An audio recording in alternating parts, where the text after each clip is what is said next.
Hello बच्चों, कैसे हैं आप लोग।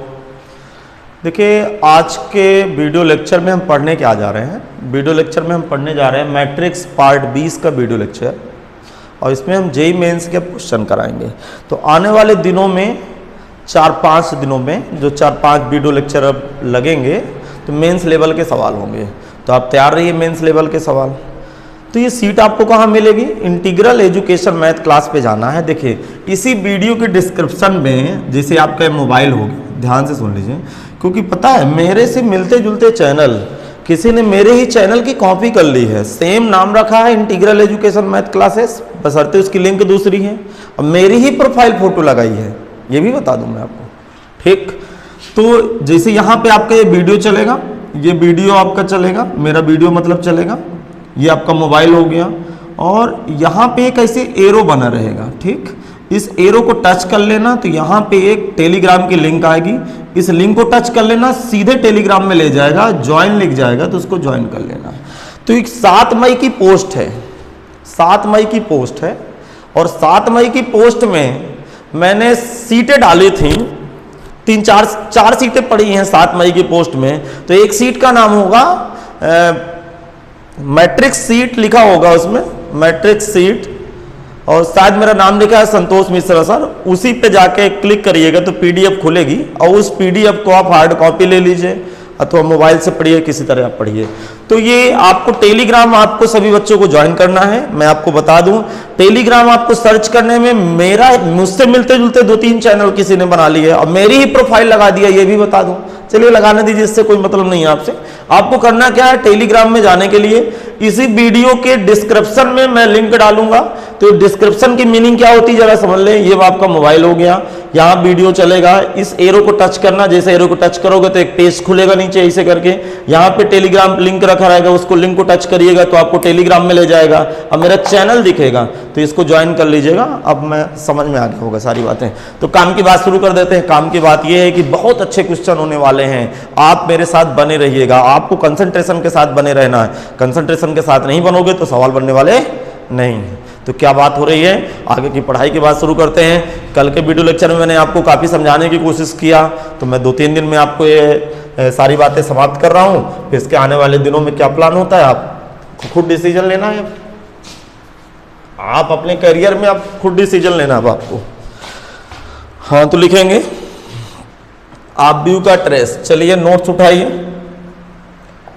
आप व्यू का ट्रेस, इंग्लिश पे लिखना ट्रेस,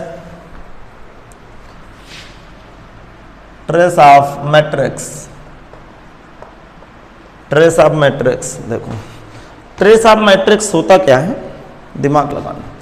ट्रेस ऑफ मैट्रिक्स होता क्या है, जैसे मैं एक एग्जाम्पल ले लेता हूं, ये एग्जाम्पल ले लेता हूं, ये एग्जाम्पल 1 2 3 4 5 6 7 6 3 ले लो, चलो 3 ले लो। ठीक, ऑर्डर क्या, 3 क्रॉस 3। तो इसका जो ट्रेस होगा, तो ट्रेस का रिप्रेजेंटेशन या डिनोशन आपको कैसे करना है, टीआर से। तो टीआर, इसके प्रिंसिपल डायगोनल में जितने एलिमेंट होते हैं उसका समेशन करना है। तो जब प्रिंसिपल डायगोनल में समेशन करोगे तो 1 + 5 + 3, देखो 1 + 5 + 3 तो 5 3 8 1 9, अर्थात ट्रेस ए की वैल्यू 9 आ गई। मैंने इसको थ्योरी में भी आपको चर्चा किया था। तो नंबर 1 बात क्या है, आप व्यू का ट्रेस तब भी ज्ञात किया जा सकता है जब दिया गया आव्यूह वर्ग आव्यूह हो। ये इसकी बेसिक नीड है। यदि कोई मैट्रिक्स स्क्वायर नहीं है, कोई मैट्रिक्स स्क्वायर नहीं है, तो उसका ट्रेस आप निकाल ही नहीं सकते, दुनिया में ट्रेस आएगा ही नहीं। अर्थात ट्रेस का यदि जन्म हुआ है तो स्क्वायर मैट्रिक्स के कारण जन्म हुआ है। ट्रेस की मीनिंग क्या होती है, किसी भी वर्ग अव्यूह का ट्रेस ज्ञात करने के लिए, मैंने लिखा ना अव्यूह का ट्रेस तभी ज्ञात किया जा सकता है जब दिया गया अव्यूह स्क्वायर मैट्रिक्स हो। अब ट्रेस की मीनिंग क्या होती है, जरा दिमाग लगाइए। ट्रेस की मीनिंग क्या होती है कि किसी भी वर्ग अव्यूह के सभी, ये क्या होता है, प्रिंसिपल मुख्य विकल्प, प्रिंसिपल डायगोनल का एलिमेंटों का समेशन करना है। तो क्या लिखेंगे, वर्ग आव्यूह के मुख्य विकर्ण के सभी वर्ग आव्यूह के मुख्य विकर्ण के सभी अवयवों का योगफल आव्यूह का ट्रेस कहलाता है। मेंस लेवल में इससे क्वेश्चन बनते हैं। तथा ट्रेस को TRA से रिप्रेजेंट या व्यक्त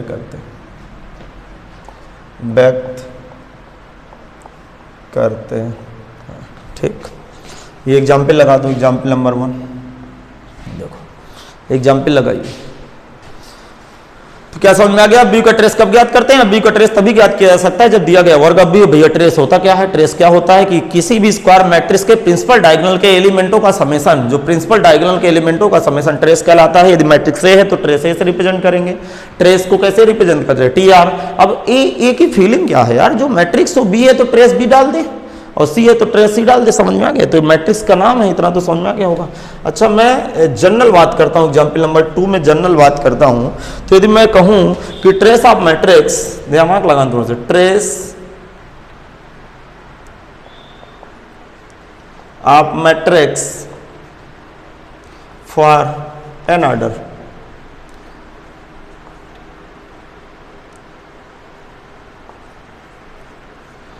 लिखो trace of matrix for n order matrix. देखो यार, अब दिमाग लगाना। Trace of matrix for n order matrix. N order की फीलिंग क्या है? एन ऑर्डर का मतलब मैं 3 ऑर्डर बोलूं ना तो आपके माइंड में क्या क्लिक करना? 3x3 की मैट्रिक्स, क्योंकि ट्रेस दुनिया में कब आया? जब स्क्वायर मैट्रिक्स हो। तो एन ऑर्डर की फीलिंग क्या होती है? एन ऑर्डर की फीलिंग होती है कि एक आपके पास मैट्रिक्स है जिसका एन ऑर्डर है। एन ऑर्डर का मतलब क्या होगा कि n क्रॉस n, क्योंकि स्क्वायर मैट्रिक्स एन ऑर्डर का मतलब क्या हुआ? n cross n। तो बोल के ऐसे मतलब छुपा के बोल के निकल जाएगा सवाल। कहेगा 3 ऑर्डर मैट्रिक्स का ट्रेस ज्ञात करो, तो आप फील क्या करोगे? 3x3 का ऑर्डर है। 4 ऑर्डर का मतलब 4x4। तो एन ऑर्डर की मैट्रिक्स की फीलिंग क्या होगी? जरा दिमाग लगाना, ध्यान सुनना। A11, A12 और चलते चलते क्या आ गया? A1n। समझ में क्या होगा? A22 A22 जाते A2n तक जाएगा। अच्छा, दिमाग लगाना थोड़ा सा।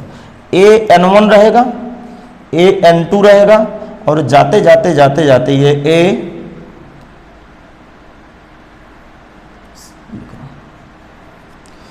A1n A2n, बस समझ ना। AN2 है ये क्या? AN2 और ये गाड़ी कहाँ खड़ी होगी? गाड़ी खड़ी होगी ANN में। ऑर्डर कितना है? n cross n। तो जरा दिमाग लगाओ, इसका ट्रेस कैसे आएगा? ट्रेस प्रिंसिपल डायगोनल के एलिमेंट जोड़ूंगा तो A11, फिर क्या आ गया? A22 के बाद A33। समझ गए? प्रिंसिपल डायगोनल में I और J आपस में क्या होते हैं? बराबर होते हैं। ध्यान से रखना। A44 और ये बकवास करते करते कहाँ तक गया? ANN। अब आपसे कोई पूछे कि नंबर ऑफ एलिमेंट कितने हैं, सीरीज बनाना शुरू कर देगा। अब आपसे कोई पूछे नंबर ऑफ एलिमेंट कितने हैं, तो नंबर ऑफ एलिमेंट n है। तो ये इसका कुछ ऐसा है, या फिर रिप्रेजेंटेशन आप ऐसे भी कर सकते हो, सिग्मा में कर सकते हो। ध्यान से सुन लीजिए, लिख लीजिए तरफ। देखो ट्रेस को मैं कुछ ऐसे भी लिख सकता हूँ, दिमाग लगाना। TRA इंटू ए, मैं इसमें क्या लिखूँ? सिग्मा AI क्यों लिख रहा हूँ यार? क्योंकि जे की जगह भी आई है। देखो ना, 1 लिखा है, 2 लिखा है, 3 4 4।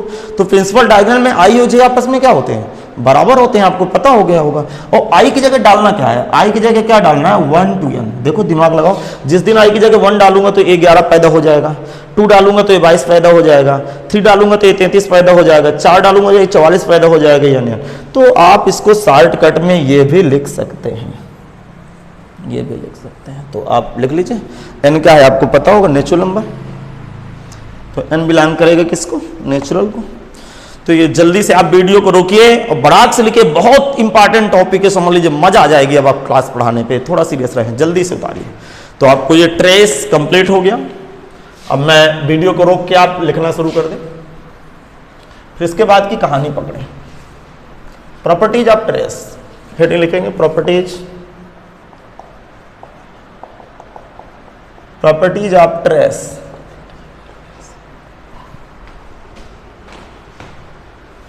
प्रॉपर्टीज ऑफ ट्रेस,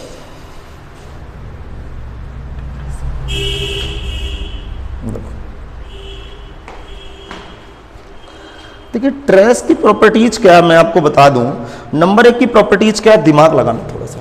नंबर 1 की प्रॉपर्टीज है कि कहीं TRA प्लस बी लिखा है ये, ठीक, तो अलग अलग ट्रेस खुल जाता है। TRA अर्थात ए का ट्रेस प्लस बी का ट्रेस, ये आराम से खुल जाता है, कोई तकलीफ नहीं होती इसमें, ठीक। दूसरे नंबर की प्रॉपर्टीज क्या है मैं आपको समझाने की कोशिश करता हूं। दूसरे नंबर की प्रॉपर्टीज है कि किसी दिन बाद, दिमाग लगाना थोड़ा सा, ट्रेस ए की पावर n लिखा है ना, तो ये n चटक के बाहर आ जाता है, अर्थात ए का ट्रेस निकाल लेना, ध्यान रखना। तो n चटक के बाहर आ जाता है, इतना आप ध्यान रखेंगे। अब देखो तीसरे नंबर का लॉजिक पकड़ना, तीसरे नंबर का लॉजिक पकड़ना। ट्रेस in का मतलब आइडेंटिटी, इसकी वैल्यू n होगी, दिमाग लगाना, मैं भी बता रहा हूं। जहां I यूनिट या आइडेंटिटी मैट्रिक्स है, इंग्लिश हिंदी में क्या लिखेंगे, इकाई अवयव, इकाई अवयव, ठीक। इसको मैं भी समझाने की कोशिश करता हूं। देखो पहली बात तो ट्रेस ऐसे अलग अलग खुल जाता है, ये तो कहानी पकड़ में आ गई। किसी भी ए स्क्वायर का ट्रेस निकालना हो, ए क्यूब का ट्रेस निकालना हो, तो आप क्यूब गुणा करेंगे, समय लग जाएगा। आप जितनी ए को जितनी टाइम रिपीट किया हो, और यहां पे आप 100% कहेंगे हो यार n इज नेचुरल, अर्थात फ्रैक्शन फॉर्म नहीं लिखा होगा, समझ में आ गया। तो आपको मल्टीप्लाई करने की जरूरत नहीं है, डिग्री जो है उसको बाहर फेंक दो, ए का ट्रेस मार दो, ठीक। और इसके लॉजिक क्या, जरा दिमाग लगाना। मैं I2 की एक मैट्रिक्स लिख रहा हूं, I2 की फीलिंग 1 0 0 1। अच्छा, इसका जरा ट्रेस भरो, TRI2 भरो। जब TRI2 भरूंगा तो 1 + 1 आएगा, तो 2 आ जाएगा। जिस दिन I3 का ट्रेस भरूंगा, दिमाग लगाना थोड़ा सा, 1 0 0 0 1 0 0 0 1, तो I3 का ट्रेस क्या होगा, ट्रेस I3 क्या होगा, ट्रेस I3 होगा 1 + 1 + 1, अर्थात 3 बार 1 आएगा तो 3 आ गया। तो IN में क्या हो गया, जब IN का ऑर्डर होगा, n/n का ऑर्डर होगा, तो ये जो एलिमेंट होंगे 1 n बार रिपीट होगा। इसका मतलब लॉजिक पकड़ में आ गया। लॉजिक क्या है, जिस दिन मैं ट्रेस I2 निकालूंगा उस दिन वैल्यू 2 आएगी। जिस दिन मैं ट्रेस I3 निकालूंगा, I का मतलब यूनिट या आइडेंटिटी मैट्रिक्स, सारी बातें आपको पकड़ में आ रही होंगी। चलो अब देखो कहानी पकड़ते हैं आगे की। ये बात तो पकड़ में आ गई। अगली बात क्या है, किसी दिन किसी ने व्यक्ति ने कुछ ऐसा लिख दिया, दिमाग लगाना थोड़ा सा। किसी व्यक्ति ने ऐसा लिख दिया 2a- का 3b लिख दिया, तो भैया इसकी कहानी क्या है। इसकी कहानी क्या है, सबसे पहले बात तो ये अलग अलग बढ़िया प्यार मोहब्बत से खुल जाता है कि भैया खुल जाओ, मुझे परेशान ना करो, ठीक। अगली कहानी क्या पढ़ेंगे, बात समझिएगा, अभी मैं समझाता हूँ।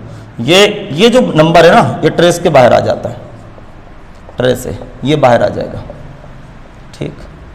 इसका लॉजिक मैं भी पकड़ा रहा हूं, डरना नहीं, बने रहना मेरे साथ, डरने की जरूरत नहीं है। इसका मतलब जिस दिन TRK × A आया, अर्थात किसी मैट्रिक्स के पीछे स्केलर नंबर का क्वांटिटी का मल्टीप्लिकेशन है या कांस्टेंट का मल्टीप्लिकेशन है, उस दिन कांस्टेंट बाहर फेंक जाता है कि भैया उचक के बाहर आ जाओ तुम और मैं तुम्हारा ट्रेस निकाल लूँ, बात खत्म। तो ये इसकी कहानी होती है। तो आप ये सारी प्रॉपर्टीज आप लिख लीजिए और मैं आपको अब एक क्वेश्चन बताने जा रहा हूँ। तो क्वेश्चन मैं लिखूंगा, क्वेश्चन क्या है देखिए, आप लोग क्वेश्चन लिखिएगा, ये आप प्रॉपर्टी जल्दी से उतार लीजिएगा। क्वेश्चन है if A + 2b = 1 0 -5 2 2 -3 + 3 0 3 1 and A- का 2b, sorry 2a - b and 2a - का b मैट्रिक्स क्या दे रखा है भैया, ये मैट्रिसेस दे रखा है 2 2 0 -1 -1 +1 5 6 2 5 6 2, then trace A minus, then trace A minus trace B equal to question mark. उसने ये कहा, आप ये जल्दी से सब लोग प्रॉपर्टीज आप ट्रेस लिख दें फिर वो क्वेश्चन लिखें। उसने कहा कि दो मैट्रिसेस का समेशन दिए हुए है a + 2b और 2a - b दिए हुए हैं, दोनों 3/3 के आर्डर में स्क्वायर मैट्रिक्स हैं। तो यदि ये बराबर ये है और ये बराबर ये है तो then trace a minus trace b question mark, इसकी वैल्यू क्या होगी, वैल्यू निकाल के बताओ। चलिए आप ये क्वेश्चन तब तक नोट कर लें, इधर प्रॉपर्टीज नोट कर लें, ये जल्दी से दोनों बातें आप कंप्लीट कर लीजिए। देखो यार क्वेश्चन नोट हो गया।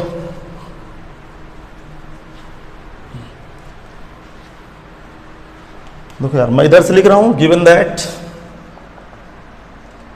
दैट a + 2b, ठीक, क्या है 1 0 - 5 2 - 3 + 3 0 3 1, ठीक। इसका जरा ट्रेस निकाल के बताओ, a + 2b जरा ट्रेस निकाल के बताओ। ट्रेस क्या होगा 1, अरे ट्रेस क्या होता है, प्रिंसिपल डायगोनल का समेशन, तो 1 - 3 + 1, अर्थात ये क्या खुल गया, trace a + 2b equal to कितना आ गया -1। इसकी प्रॉपर्टीज क्या होती है भैया, ये अलग अलग खुल जाता है, बिल्कुल अलग अलग खुल जाता है। अभी मैंने प्रॉपर्टीज दिखाई ना आपको। अरे बच्चा तो दर्द कहाँ होगा, उसको यहाँ कोई दर्द नहीं होगा, दर्द तो उसको प्रॉपर्टीज में होगा ना, वो प्रॉपर्टीज याद नहीं करेगा तो सब सवाल गड़बड़ हो जाएगा। यहाँ से कितना है, ट्रेस a 2 चटक के बाहर आ गया, ट्रेस b इक्वल टू -1 आया, क्वेश्चन नंबर 1 डाल देते हैं। क्या डाल देते हैं, क्वेश्चन नंबर 1।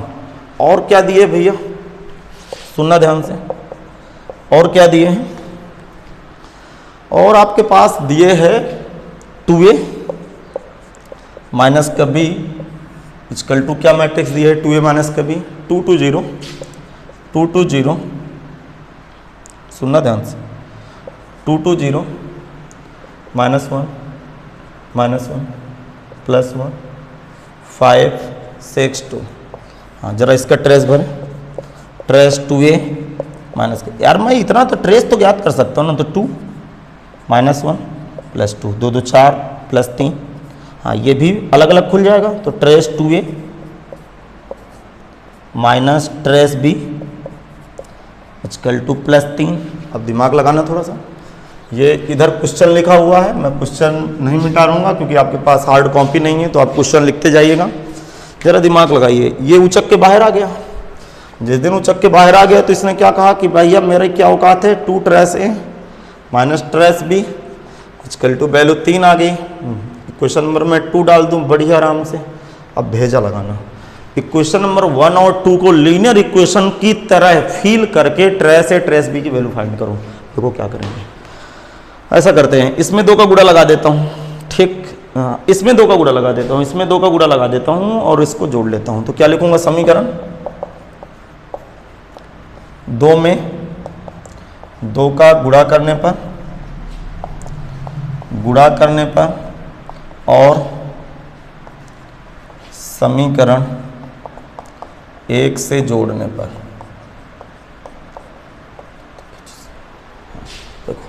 समीकरण 2 में 2 का गुणा करना है, देखो 2 का गुणा करना है तो 4 ट्रेस a, फिर इसमें 2 का गुणा करूंगा तो 2 ट्रेस b, ठीक। और क्या करना है, समीकरण 1 को जोड़ना है तो इसको जोड़ लूँ, तो ट्रेस a इधर लिखा हुआ है, ट्रेस a + 2 ट्रेस b इधर राइट हैंड साइड में। देखो इधर तो समीकरण, इसमें 2 का गुणा करना है ना, तो 6 और जोड़ना है तो -1 खा गया, हाँ ये कट्टम कुट्टम हो गया, ये जुड़ के कितना हुआ 5 ट्रेस a इक्वल टू उधर भी 5, तो कहानी क्या पकड़ में आ गई, ट्रेस a की वैल्यू 1 आ गई, तो ट्रेस a की वैल्यू 1 आ गई। अब समीकरण 1 में ट्रेस a की वैल्यू डाल देते हैं, लिखेंगे समीकरण 1 में, लिखे यहाँ पे समीकरण, यार देखो मेंस लेवल में सवाल कभी कठिन नहीं आते, समीकरण 1 में ट्रेस a का मान रखने पर, लेकिन ना तो आपको अपनी औकात पता कि हम कर क्या रहे हैं, ना तो आपके अंदर कोई सहयोग की भावना है, हम आपके लिए तो मर रहे हैं, 10-15 दिन और, थोड़ा सा 4-5 दिन और मर लेते हैं, फिर देखते हैं जैसा भी होगा। अच्छा, जिस दिन मैं यहाँ ट्रेस 1 की वैल्यू डालूंगा तो यहाँ 1 आ जाएगा, यहाँ 1 आ गया, हाँ भैया 1 आया, तो 2 ट्रेस बी भी आ गया, हाँ 2 ट्रेस बी इक्वल टू ये -1 पड़ा हुआ है, भेजा लगाना। इधर मैं कैलकुलेट कर रहा हूँ, इधर कैलकुलेट कर रहा हूँ, यहाँ पे आ जाता हूँ, यहाँ पे मन लगा के बैठना। तो 2 ट्रेस बी की वैल्यू इधर चटक के -1 आया, -2 आया, 2 से 2 ढन गया, जिस दिन ढन गया तो वैल्यू -1 आ गई। नाउ वैल्यू किसकी चाहिए था, वैल्यू किसकी चाहिए था, trace A minus trace B. Value देखना, ट्रेस ए की वैल्यू कितनी है ट्रेस बी की वैल्यू 1, यहाँ माइनस लगा है, ट्रेस बी की वैल्यू -1, समेसन होने के बाद 2। तो क्या दर्द आया, कुछ भी नहीं आया, ठीक। तो दर्द तो कहीं नहीं हो रहा, कहाँ दर्द हो रहा है, सर जी हमें तो मेहनत नहीं करनी है, हमें तो मेहनत नहीं करनी है, चाहे आप जितना बढ़िया पढ़ा लो, ठीक है ना पढ़ो।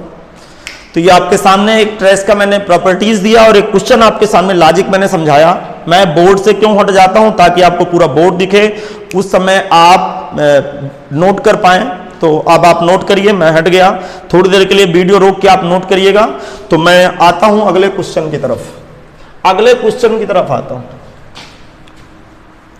आज आपको महसूस हो रहा होगा कि मेरी एनर्जी थोड़ा सा कम लग रही है, मैं कोशिश करता हूं अपनी एनर्जी को बढ़ाने के लिए,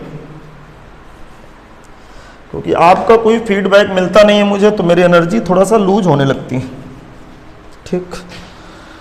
तो यार क्वेश्चन तो बहुत बढ़िया था, क्वेश्चन भी अपने से बन गया, समझ में आया, क्वेश्चन भी अपने से बन गया। देखते हैं अब लॉजिक क्या है, हम लॉजिक समझाने का कोशिश करते हैं। देखो हेडिंग लिखेंगे इंपॉर्टेंट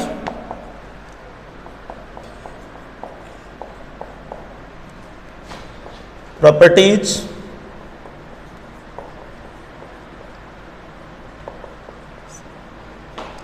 ऑफ मैट्रिक्स,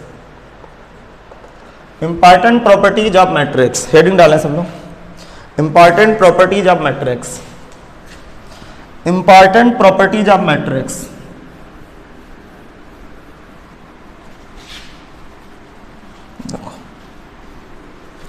इसकी इंपॉर्टेंट प्रॉपर्टीज में हम क्या क्या पढ़ेंगे। नंबर 1 में पढ़ेंगे addition of matrix,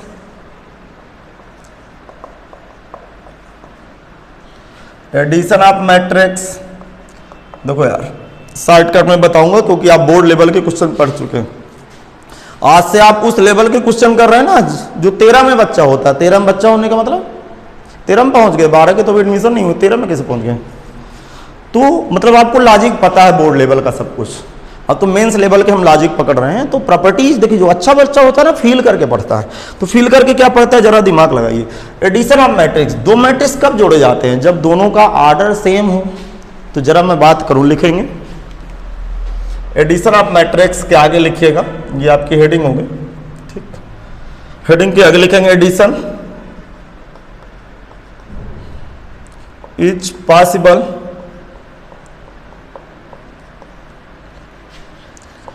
only when both the matrices, ये both matrix लिख देता हूं, matrix of same order, क्या लिखा हो, addition is possible when both the matrix of same order. मतलब हिंदी में इसका अर्थ क्या होता है, दो अवयवों को तभी जोड़ा जा सकता है जब दोनों का ऑर्डर सेम हो।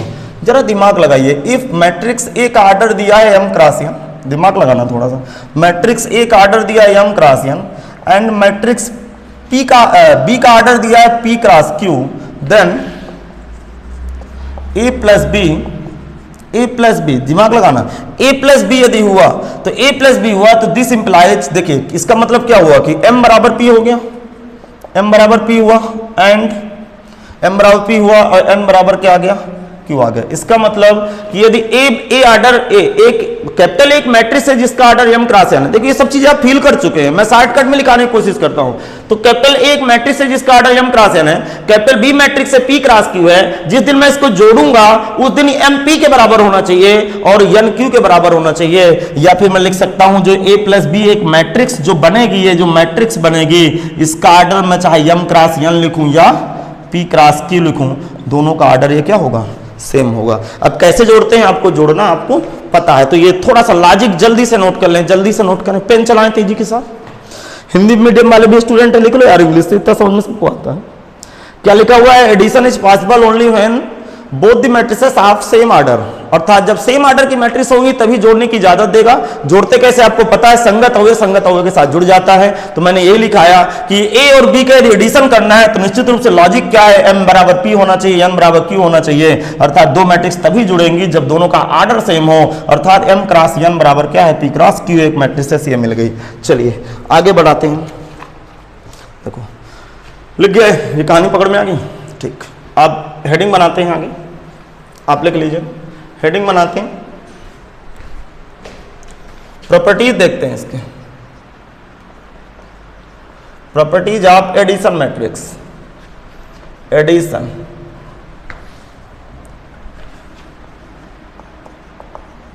Addition matrix. तो अवयवों के योगफल में इसकी प्रॉपर्टीज क्या होती हैं,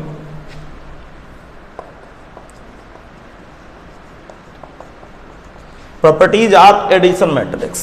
देखो सुनना, ध्यान से सुनना, ध्यान से। नंबर एक प्रॉपर्टीज क्या है कि मैट्रिक्स ए प्लस बी को जोड़ूं या बी प्लस ए को जोड़ूं, कहानी एक देगा, ठीक।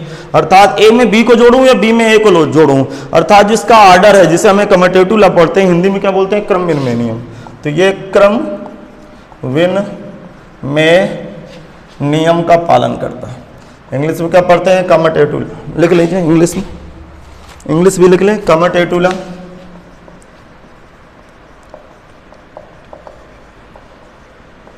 कम्यूटेटिव लॉ समझ में आ गया। दूसरे नंबर में देखना, दूसरे नंबर में दिमाग लगाना थोड़ा सा, ए बी प्लस सी लिखा हुआ है, ठीक। इधर मैं क्या लिखूंगा, ए प्लस बी प्लस सी। पता है एसोसिएटिव लॉ होता है, ये पता है एसोसिएटिव लॉ है, अर्थात मैं इसको कहूं कि ये बीमारी वाला प्रॉपर्टीज है, बीमारी वाली प्रॉपर्टीज। बीमारी का मतलब पहले बी सी के साथ बीमार था, अब ए बी के साथ बीमार हो गया, कोरोना वायरस फैल गया, देखना बी सी को लपेटे था, अब ए किसको लपेट दिया, बी को।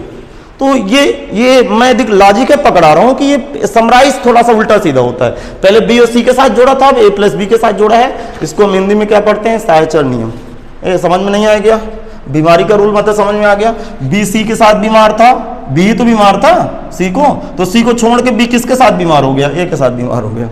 तो इसको हम कहेंगे साहचर नियम, साहचर नियम। इंग्लिश से पढ़ेंगे एसोसिएटिव लॉ।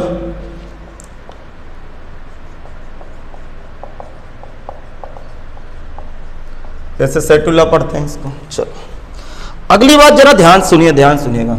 तीसरे नंबर की कहानी क्या है, यदि a प्लस बी बराबर कहीं जीरो दिए है, वैल्यू जीरो दिए, तो दिस इंप्लाइज a बराबर माइनस बी डाल सकते हैं, कोई दिक्कत नहीं, अर्थात इधर पक्षांतर हो जाता है। समझ में आ गया। अगली बात जरा सुनिएगा, किसी भी मैट्रिक्स का इनवर्स के साथ जोड़ेंगे, अर्थात ए का ए इनवर्स ज्ञात करेंगे तो नल मैट्रिक्स आ जाएगी। ये क्या आएगा, जीरो आएगा, इसको हम क्या बोलेंगे, नल 8 जीरो मैट्रिक्स। देखो यार, यदि आगे भविष्य में कुछ करना है तो प्रॉपर्टीजों का खेल है, आप इनको प्रॉपर्टीजों को पढ़िए। देखो दिमाग लगाना, दिमाग लगाना, बुद्धि लगाना थोड़ा सा, ठीक। जैसे अगले नंबर की कहानी क्या है कि a प्लस सी बराबर a प्लस बी लिखा है, तो ये कट जाता है ऐसे ही सोच। ऐसे वास्तव में दिस इंप्लाइज c बराबर b भी लिख सकते हैं या b बराबर c भी लिख सकते हैं, अर्थात ये आपको इजाजत दे देगा, ठीक है। अर्थात ये दोनों मैट्रिक्स इधर से उड़ गई, कट गई, ये इधर की तरफ मैं लाऊं तो a माइनस ए जीरो आ जाएगा। तो आप ऐसे काट भी सकते हैं, यदि आप कैलकुलेशन में कहीं फंसे हो तो ए से ये कट जाएगा, तो c बराबर b आ गया, c बराबर b कहूं या b बराबर c कहूं। तो प्रॉपर्टीज आपको समझ में आ गई। अब इसके मल्टीप्लिकेशन की हम प्रॉपर्टीज लिखेंगे, तो प्रॉपर्टीज आप एडिशन मैट्रिक्स जोड़ने वाले आप लिख लीजिए जल्दी से, फिर मैं आगे प्रॉपर्टीज बढ़ाता हूं। देखिए, हाँ आप वीडियो को रोक के लिख लीजिएगा, मैं आगे बढ़ता हूं। हाँ हेडिंग बढ़ाएंगे आगे। अब हेडिंग लगाएंगे प्रॉपर्टीज ऑफ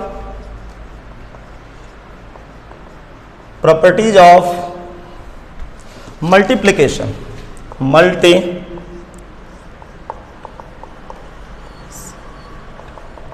मल्टीप्लिकेशन। बहुत बढ़िया। यहां से देखिए मैं क्वेश्चन बनाऊंगा। मल्टीप्लिकेशन के प्रॉपर्टीज क्या होती हैं, उन प्रॉपर्टीजों में जोर से चर्चा होगी। अब थोड़ा सा आप लोग सीरियस रहें, मैं बार बार वो शब्द बोल रहा हूं कि आपको सीरियस रहना पड़ेगा, बिना सीरियस के थोड़ा मेंस लेवल के क्वेश्चन बन जाएंगे। हाँ, तो आगे की कहानी मैं आपको समझाने की कोशिश कर रहा हूं, मैं मार्के में स्याही डाल रहा हूं। देखो दिमाग लगाना, दिमाग लगाना। पहले नंबर की प्रॉपर्टीज क्या है, बेहद ही काम की बात। मैं स्टार लगा दिया, दोनों तरफ स्टार लगा दिया। इससे आपके क्वेश्चन बन जाएंगे बोर्ड लेवल पे, मेंस लेवल पे। ध्यान से सुनना। पहली कंडीशन क्या है, इफ ए बी बराबर 0, 0 का मतलब null matrix, A B equal to 0, तो आप क्या कहेंगे, डजन इंप्लाई ए बराबर 0 आर बी बराबर 0। देखो इसका लॉजिक क्या है, मैं आपको समझाने की कोशिश करता हूं, सुनना, ध्यान से सुनना। इसमें क्या लिखा हुआ है, ए बी इक्वल टू, ये नल मैट्रिक्स है, नल मैट्रिक्स, नल मैट्रिक्स। अब जो अच्छे स्टूडेंट होंगे वो थोड़ा सा फील करके चलेंगे। देखो दिमाग लगाना, ये मैट्रिक्स था कोई, ये भी कोई मैट्रिक्स थी। अब इस पे एलिमेंट भरे हैं और ये गुणा करने की इजाजत देता है। अब गुणा करने के बाद ये 0 0 0 बैठ गया, सपोज दैट ये 0 0 0 बैठ गया, ये 0 0 0 बैठ गया, मान के चलिए 3/3 के मैट्रिक्स थी। जरा भेजा लगाओ तो ए बी का मल्टीप्लाई 0 होना, ए बी का मल्टीप्लाई 0 आ जाना मात्रिक तकदीर थी। आवश्यक नहीं है कि ए 0 हो बी 0 हो तभी ए बी 0 होगा। नहीं समझ में आया? देखो मेरे कहने का मतलब क्या है कि यदि ए बी बराबर नल मैट्रिक्स आ गया है तो ऐसा नहीं है कि ए नल मैट्रिक्स हो या बी नल मैट्रिक्स हो, ऐसा नहीं है। अर्थात ए और बी दोनों नल मैट्रिक्स नहीं होंगे, तब भी दोनों का मल्टीप्लाई करने के बाद वो समेशन होता है ना, मल्टीप्लाई होने के बाद तो आपस में जुड़ घट के 0 0 0 लग गए। तो दुनिया में ऐसा कैसे आ सकता है? अर्थात यदि ए बी की वैल्यू 0 है तो मैं ये नहीं बिल्कुल कह सकता कि ए और बी, ए या बी दोनों नल मैट्रिक्स हैं। हो भी सकते हैं, हो भी सकते हैं।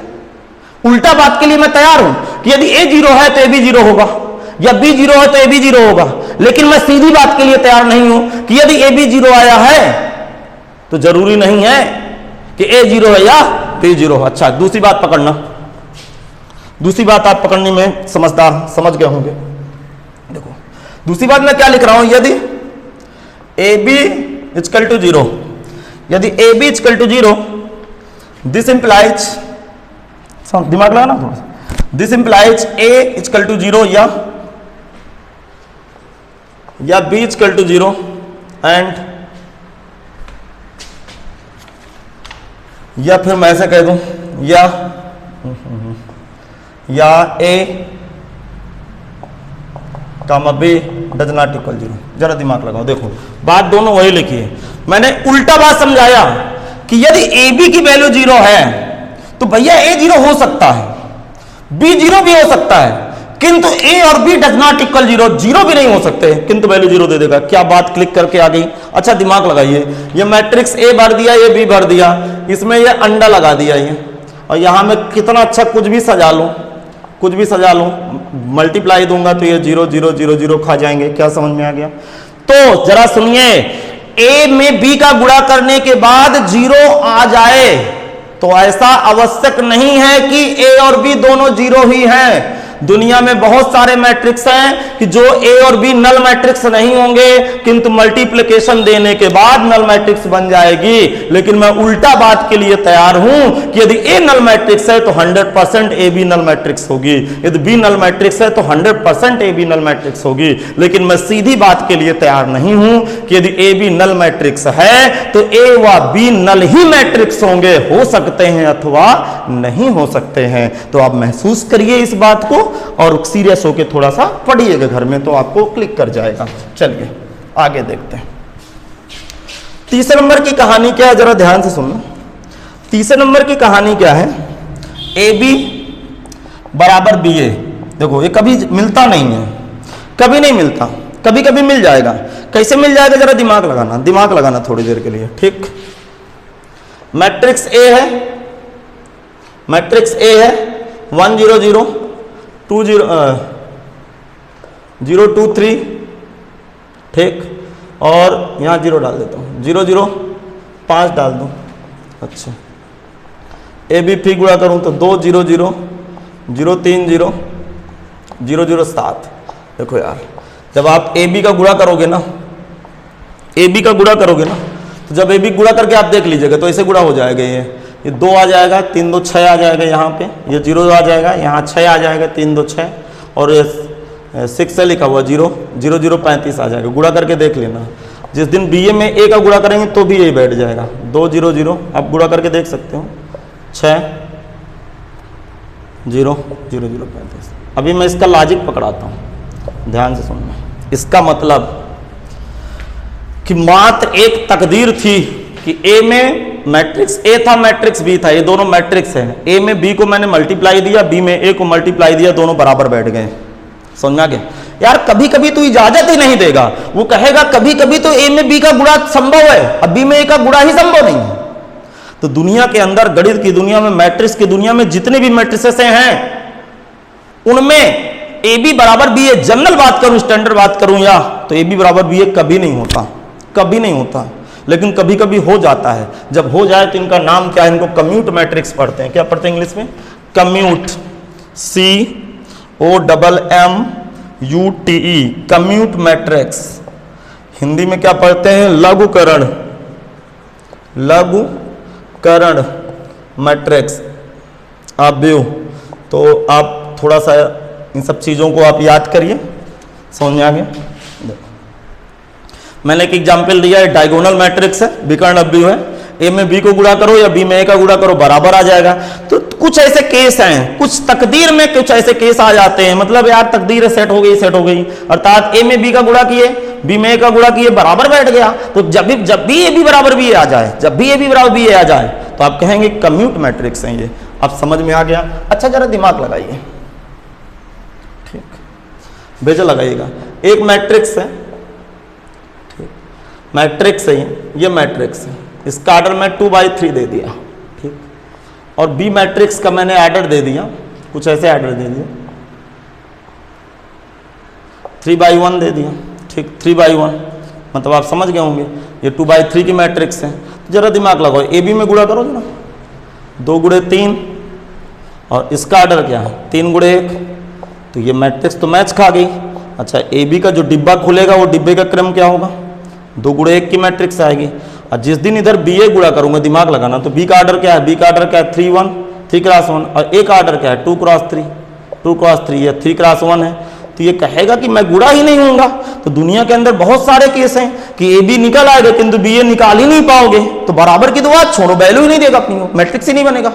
इसका मतलब कि दुनिया के अंदर सारे मैट्रिक्स ए बी बराबर बी ए नहीं होते, लेकिन कुछ हो जाते हैं। जो होते हैं उनको क्या बोलते हैं? Commute matrix. क्या समझ में आ गया?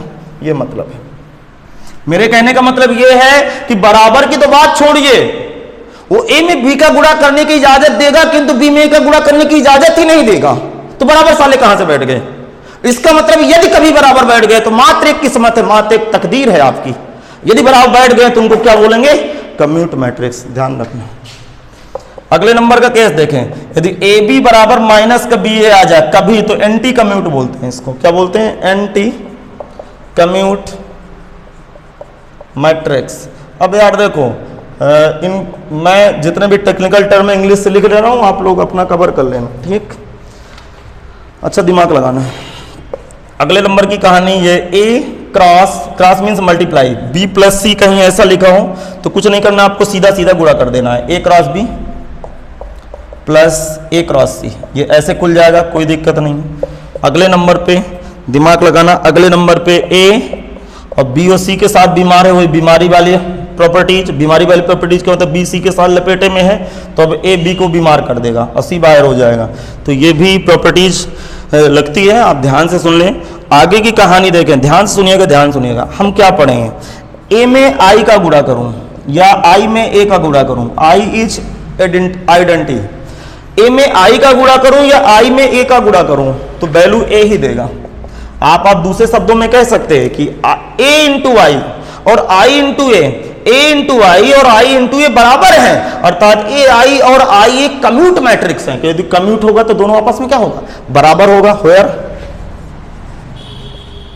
आई बराबर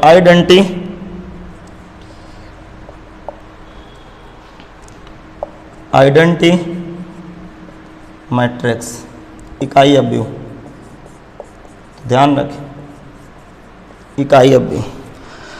तो आपको पता होगा ये एनसीईआरटी में लॉजिक पकड़ में आता था, ए आई बराबर आई ए बराबर ए बैठ जाता था तो हम उसको आइडेंटिटी मैट्रिक्स बोलते थे। ये भी लॉजिक आपको पकड़ में आ गया। देखो यार, महत्वपूर्ण काम की बात शुरू। कभी भी आपको मैट्रिक्स की दुनिया में प्लस बी का होल ऑफ स्क्वायर खोलना पड़ जाए तो मुंह फैला के नहीं होल ऑफ स्क्वायर खोल देना, दिमाग लगाना। क्या खोलोगे, A square plus B square. क्या खोलोगे, A square plus B square, और इसको क्या लिखोगे, 2ba ना लिखना, ba plus A B, ba plus A B. समझ में आ गया, ba plus A B, 2ab नहीं लिखेंगे। किंतु अगला केस देखना है, यदि if a and b commute matrix then a plus B का होल ऑफ स्क्वायर। ध्यान सुनना, क्या आएगा, A square plus B square. यदि कम्यूट है, दिमाग लगाना, यदि कम्यूट है तो ए बी बराबर बी ए, अर्थात इस बी ए की जगह भी ए बी डाल सकता हूं, इस बी ए की जगह भी ए बी डाल सकता हूं, अर्थात 2ba। समझ में आ गया। तो ये 2ba कब खुलेगा, जब कम्यूट मैट्रिक्स हो। जब कम्यूट नहीं है तो ए बी ए खुलेगा, ए बी खुलेगा। ध्यान से सुन लीजिए, बहुत ही काम की बात है, अहम बात चल रही है, नहीं आपसे क्वेश्चन बनने वाले नहीं है। अब ध्यान से सुनना, ध्यान से सुनना। अगली कहानी क्या है, अगली कहानी कहीं इस तरह आपको मौका मिला, ए बी बराबर ए सी लिखा है तो इसको ऐसे काट ना देना, कटता नहीं है, कभी नहीं कटता। अर्थात ये क्यों नहीं कटेगा, जरा दिमाग लगाओ, कैसे कटेगा यार ये, देखो दिमाग लगाना, दिमाग लगाना। ये मैट्रिक्स ए है कोई, जो भी मैट्रिक्स टूटी फूटी यहां भरी होगी ए बी, ये बी हो गया मैट्रिक्स, यहां भी सेम भरी होगी एक्स वाई ए बी, और मैट्रिक्स सी होगी। तो यार लॉजिक क्या है, लॉजिक क्या है, लॉजिक ये है कि जरूरी नहीं है कि बी बराबर सी हो, अर्थात ये जो डिब्बे हैं वो कोई जरूरी नहीं है कि आपस में बराबर हो, किंतु ए में बी का गुणा करने के बाद और ए में सी का गुणा करने के बाद वो बराबर हो गए। नहीं समझ में आया, अरे पागलो, दिमाग के ढक्कनो, जरा दिमाग लगाइए। ये ए बराबर है कि नहीं बराबर है, इसके लिए आवश्यक नहीं है कि बी और सी के बराबर हो, किंतु बी और सी आपस में बराबर नहीं है। ये अलग अलग भी मैट्रिक्स हो सकते हैं, किंतु ए में बी का गुणा करने से और ए में सी का गुणा करने से बराबर जाके बैठ गए, क्योंकि गुणा करने के बाद वो बकवास होता है ना, बकवास का मतलब जोड़ते घटाते हैं ना, तो लॉजिक जाके बैठ गया।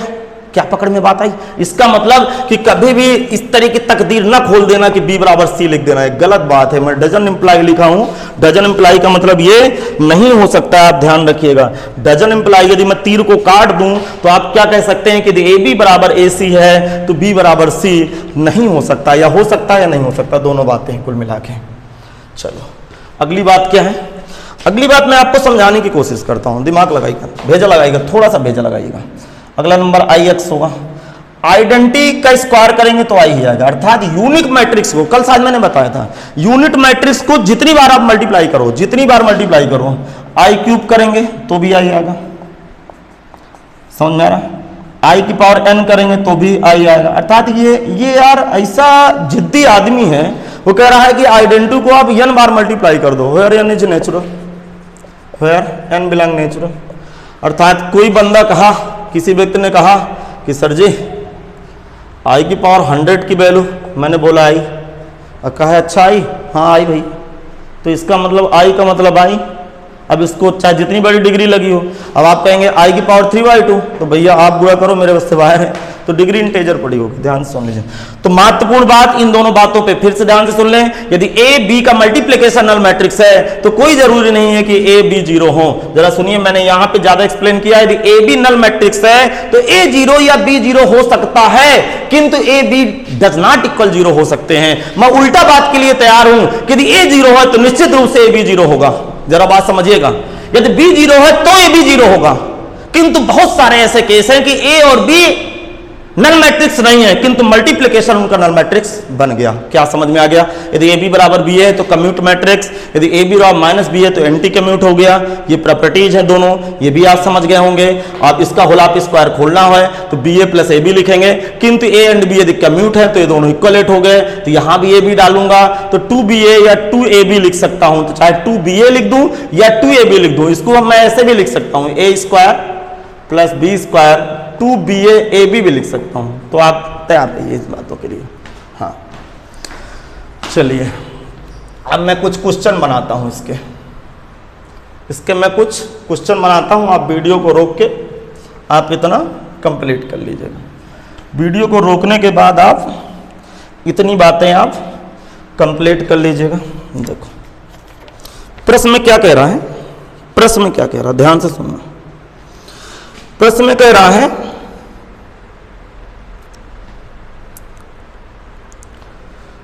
क्वेश्चन,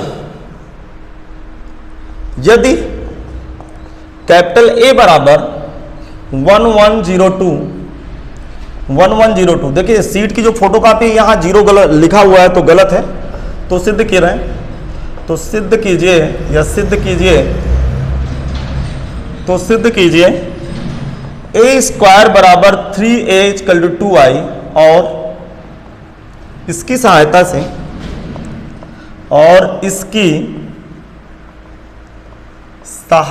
से a की पावर 8 का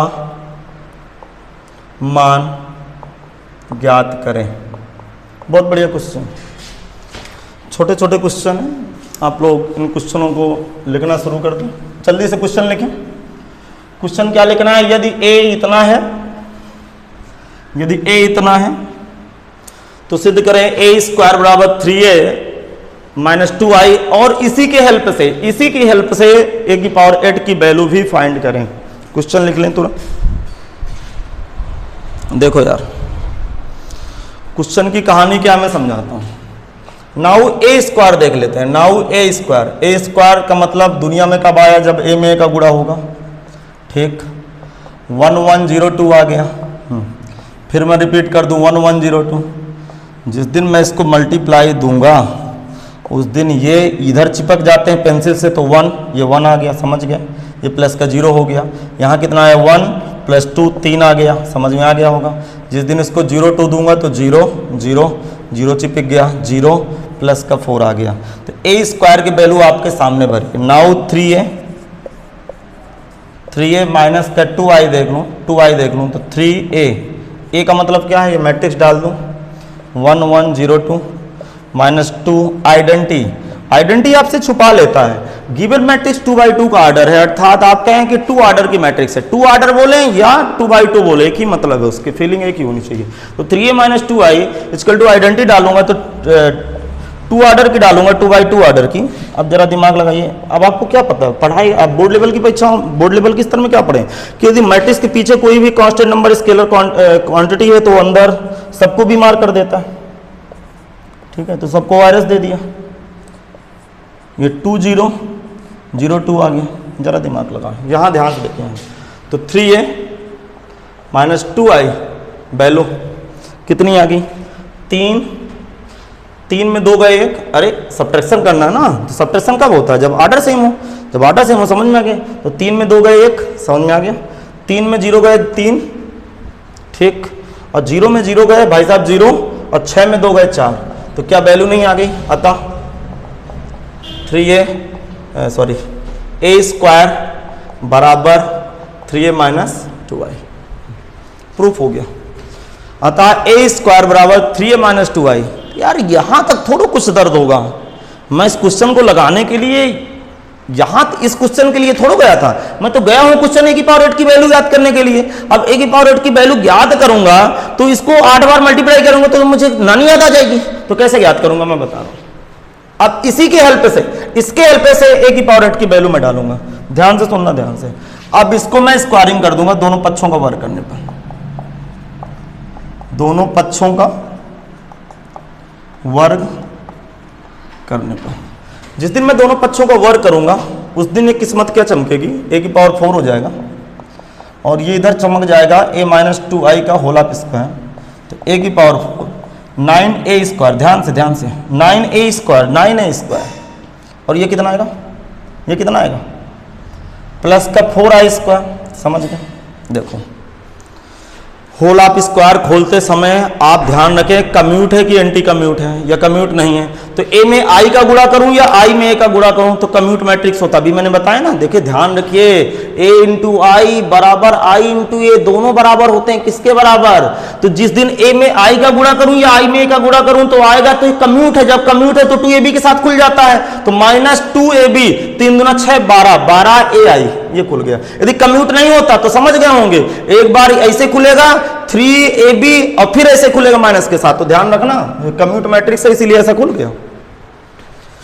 अब देखो दिमाग लगाना, a की पावर 4 लिखा रहने दो, 9a स्क्वायर लिखा रहने दो, अभी अभी हमने ताजा समाचार i स्क्वायर की वैल्यू आई हो गई, ठीक, और a में i को मल्टीप्लाई करूंगा तो आपको पता है आइडेंटिटी भाग जाती है, तब 12a आ गया, यहां से a स्क्वायर की वैल्यू डाल दो, a स्क्वायर की वैल्यू डाल दो, a की पावर 4, जिस दिन 9a स्क्वायर की वैल्यू डालूंगा उस दिन 3a माइनस 2i के बराबर चमक जाएगी, 4i equal to minus 12a आ गया, बात समझिएगा, ठीक। अब मैं इसका जब मल्टीप्लाई करूंगा तो 9 तिया 27a आ गया, माइनस का 9 दूनी 18i आ गया, प्लस का 4i आ गया, माइनस का 12i आ गया। हाँ अब मैं इधर से लिख रहा हूं, a की पावर 4 की वैल्यू कितनी बैठ गई, a की पावर 4 की वैल्यू 27 में 12 गए, 27 में 12 कितना बचेगा 15,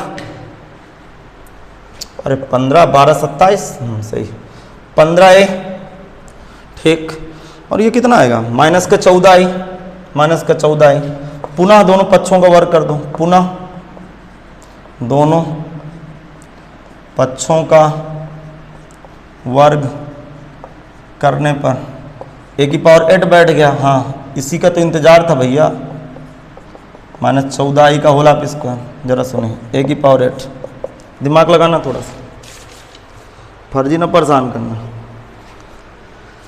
15 का वर्ग क्या होगा 225 a स्क्वायर, 14 का वर्ग क्या होगा, 14 का वर्ग होगा 196 i स्क्वायर, हाँ a और i क्या कम्यूट मैट्रिक्स है, a i बराबर i, ये कम्यूट है, कम्यूट का मतलब 2ab के साथ खुल जाएगा, तो माइनस 2a 15a गुणे 14i, देखो a की पावर 8 225 a स्क्वायर की वैल्यू पुनः डाल दो, a स्क्वायर की वैल्यू कितनी है 3a माइनस का 2i, पुनः वैल्यू डाल दो, आपको पता है i स्क्वायर की वैल्यू i होती है, अर्थात आइडेंटिटी का वर्ग i होगा, तो 196i, ये कितना होगा यार 15 गुणे 14 गुणे 2 कितना होगा 420, 15 दूना 30, 30 गुणे 14, अरे लकी नंबर आ गया 420 है। अच्छा आप लोग 420 भी हो, 420 तो हो यार, ये मुझे पता है कि तुम 420, ठीक।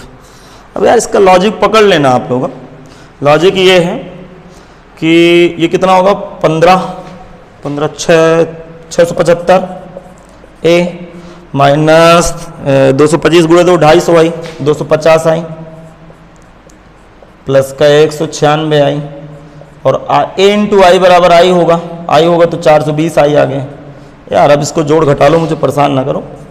अब आपकी ये वैल्यू लगने वाली है, वैल्यू क्या लगने वाली है 255a माइनस 254 आइडेंटिटी।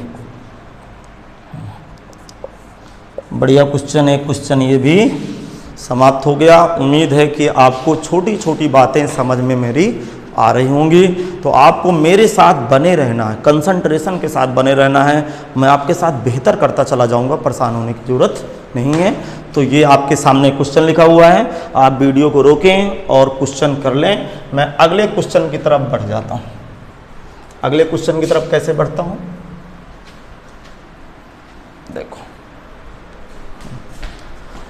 अगला क्वेश्चन आपसे क्या मांग रहा है। बहुत बढ़िया क्वेश्चन, बहुत बढ़िया क्वेश्चन।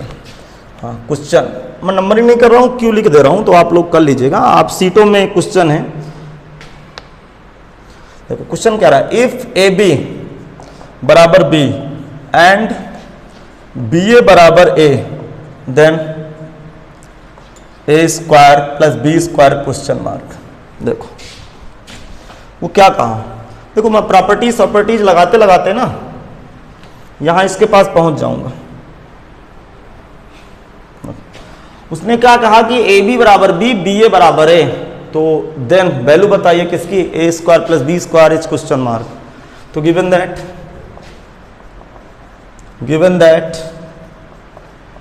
ए बी बराबर B question number 1, B A बराबर A question number 2, now value किसकी चाहिए, A square plus B square की।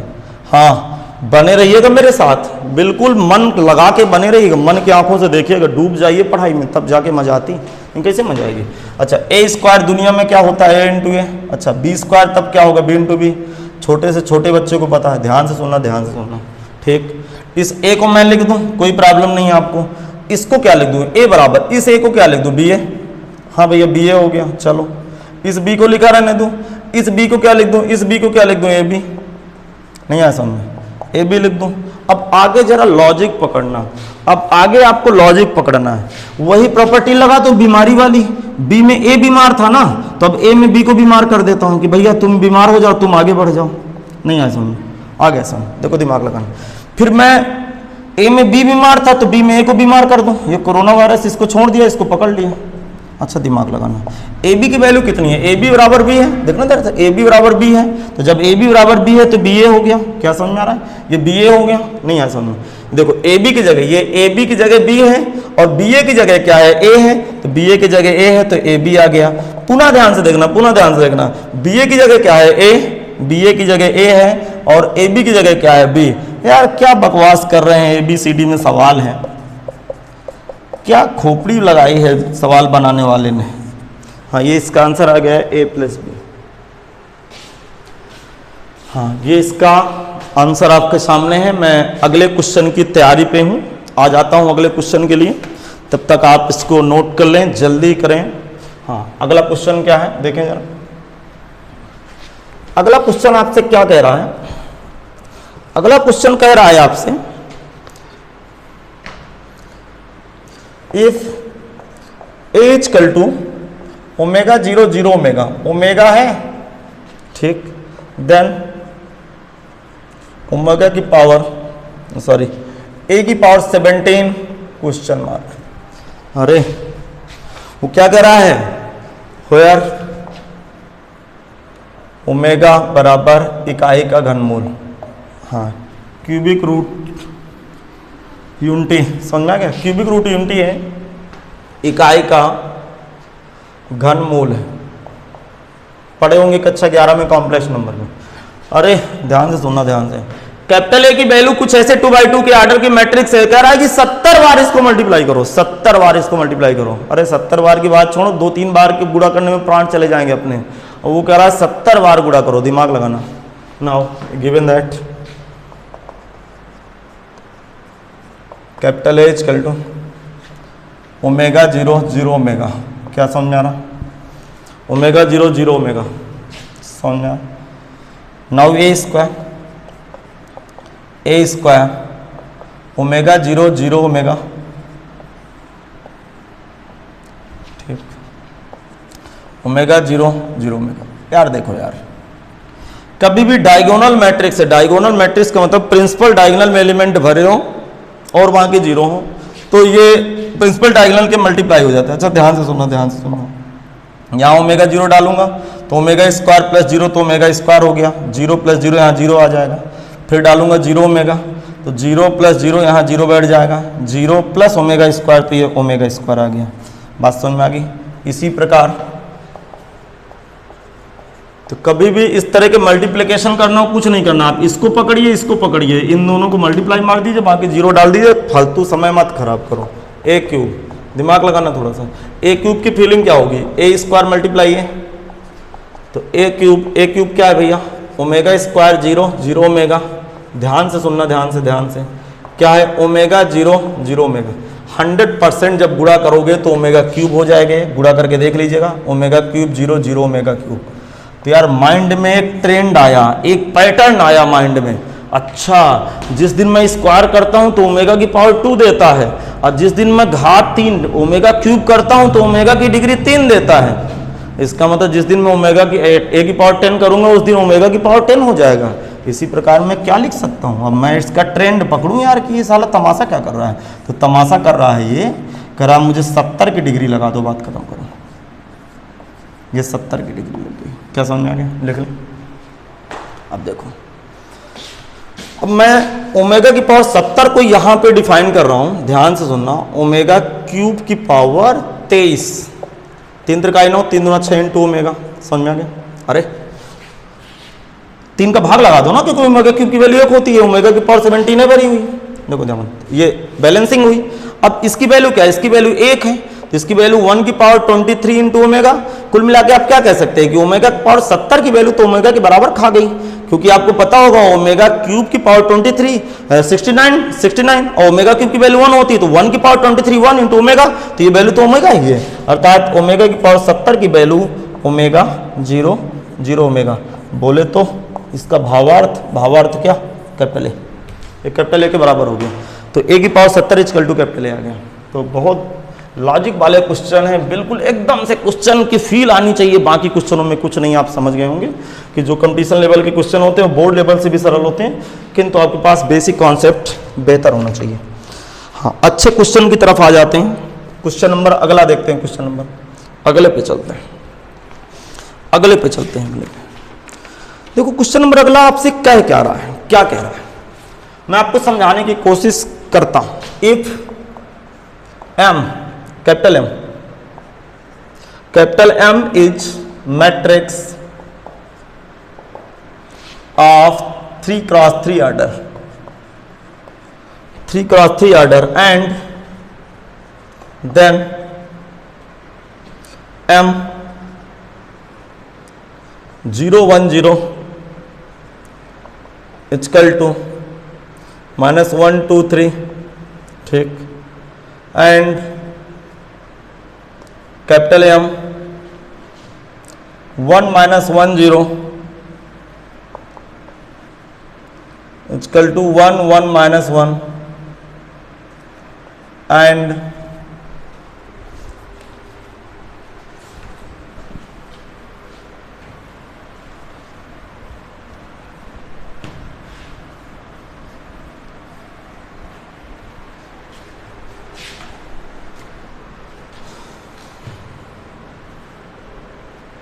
Capital M 1 1 1 equal to 0 0 12, then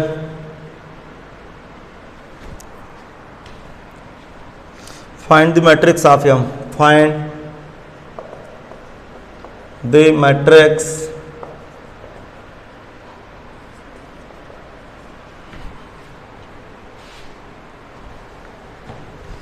तो find the matrix of M या M ज्ञात करना, समझ में आ गया। या मैं ऐसे सीधा सीधा लिख दूं, देन M क्वेश्चन मार्क, ये कुल आगे क्वेश्चन। देखो क्या क्या कह रहा है क्वेश्चन क्या कह रहा है, जरा ध्यान से सुनना। कह रहा है कि कैपिटल M एक मैट्रिक्स है जिसका ऑर्डर 3/3 का ऑर्डर है, अर्थात कैपिटल M एक वर्ग अवयव है जिसका ऑर्डर 3/3 है। ये इसके बराबर है, ये इसके बराबर है, ये इसके बराबर है, तो M मैट्रिक्स ज्ञात करो। अर्थात हमें मैट्रिक्स M ज्ञात करना है, लेकिन जो मैट्रिक्स M है वो किसके बराबर है, 3/3 के ऑर्डर के बराबर है। तो लेट कैपिटल M एक 3/3 के ऑर्डर की मैं मैट्रिक्स मानूं, A1 A2 A3 A4 A5 A6 A7 A8 A9, क्या समझ में आ गया। ऑर्डर क्या है, 3/3 का। नाउ देखो दिमाग लगाना, भेजा क्या भेजा लगता है, इस पे चलता हूँ, इस पे, ठीक। क्या वैल्यू दी है, कैपिटल M 0 1 0, ध्यान से सुनना, ध्यान से। इधर क्या दिए, -1 2 3, ये कैपिटल M की वैल्यू डाल दे भैया।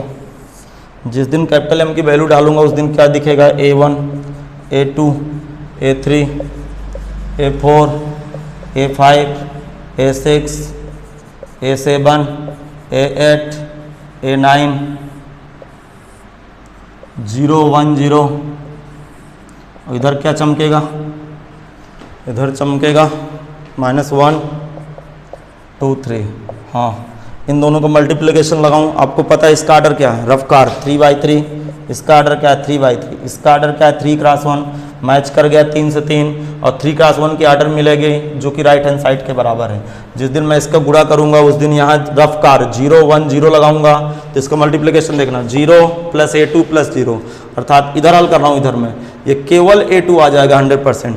जिस दिन इसका गुणा करूंगा तो A0 A5 यहाँ A5 आने वाला है और जिस दिन इसमें गुणा करूंगा तो ये 0 यहाँ A8 आने वाला है A8 और ये किसके बराबर चमकेगा -1 2 3, तो 3 वैल्यू आ गई। लिखेंगे आप दीहों की तुलना करने पर, कंपेयरिंग बोथ साइड, दोनों पक्षों में तुलना करने पर, कंपेयरिंग बोथ साइड हिंदी में दोनों पक्षों में तुलना करने पर। यार आप लिख लीजिए जिस भाषा का आपको ज्ञान हो। हाँ, तो जिस दिन तुलना करूंगा तो मैं इधर वैल्यू लिख रहा हूँ क्योंकि मुझे जरूरत पड़ेगी। A2 बराबर -1 है, A5 बराबर 2 है और A8 बराबर 3 है। A8 बराबर क्या है 3 है। अब देखो क्या करूं, इसका मैंने उपयोग कर लिया, इसका शोषण कर लिया मैंने, अब मैं इसको उपयोग करूं तो फिर वैल्यू पाऊंगा क्योंकि मेरे पास कैपिटल M फाइंड करना है ना।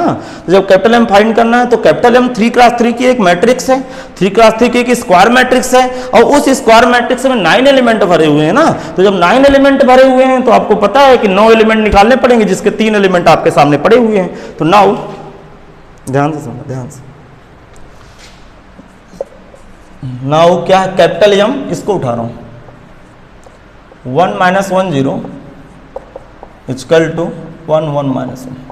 ध्यान से कैपिटल M डाल दूं मैं, इसको क्या डालूं 1 - 1 0, इसको डालूंगा 1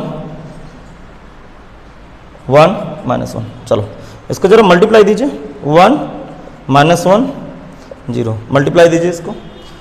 ये रफ कार्य है, इधर की तरफ मैं सबकी वैल्यू डालता रहूंगा। आप ध्यान से सुन लीजिएगा, इधर वैल्यू डालता रहूंगा। आप लोग सुसज्जित करके नोट्स बनाइएगा, बिखेर के नोट्स ना बनाइएगा, नहीं हड्डी तोड़ा हूँ। देखो क्या आएगा A1 - A2 क्या बैठेगा A1 - A2, समझ में आ गया। A3 तो 0, फिर क्या आ गया जल्दी बोलो A4 - A5, A4 - A5 बैठेगा, हाँ बहुत अच्छा। फिर क्या आएगा A7 - A8, A7 का A8, बाकी तो 0 0 ही। ये वैल्यू कितनी लगेगी 1 1 - 1। कंपेयरिंग करो, जल्दी से कंपेयरिंग करो तुलना करने पर। जिस दिन तुलना करूंगा उस दिन A1 - का A2 बराबर 1 लग जाएगा। उधर देखो A2 की वैल्यू पता है, A2 की वैल्यू कितनी है -1। जिस दिन A2 की वैल्यू यहाँ -1 डालूंगा, ये -1 डालूंगा, -1 डालूंगा तो -1 हो जाएगा। उस दिन ये 67 कट जाएगा तो A1 बराबर 0 आ गया। तो मैं फिर इधर चिपका लेता हूँ, A1 की वैल्यू फिर 0 आ गई। आप लोग दोबारा मत लिखिएगा, A1 की वैल्यू 0 आ गई, मैं उधर लिख लिया हूँ, आप लोग यहीं रखिएगा। और आगे देखते हैं, आगे बढ़ाता हूं तो A4 - A5 = 1 है और A5 की वैल्यू 2 है, बहुत अच्छा। A5 की वैल्यू 2 है, आ जाओ भैया। तो ये उधर चटक के चला गया तो A4 बराबर 3 आ गया। जरूरत पड़ने पर A4 की जगह में 3 यूज कर लूंगा।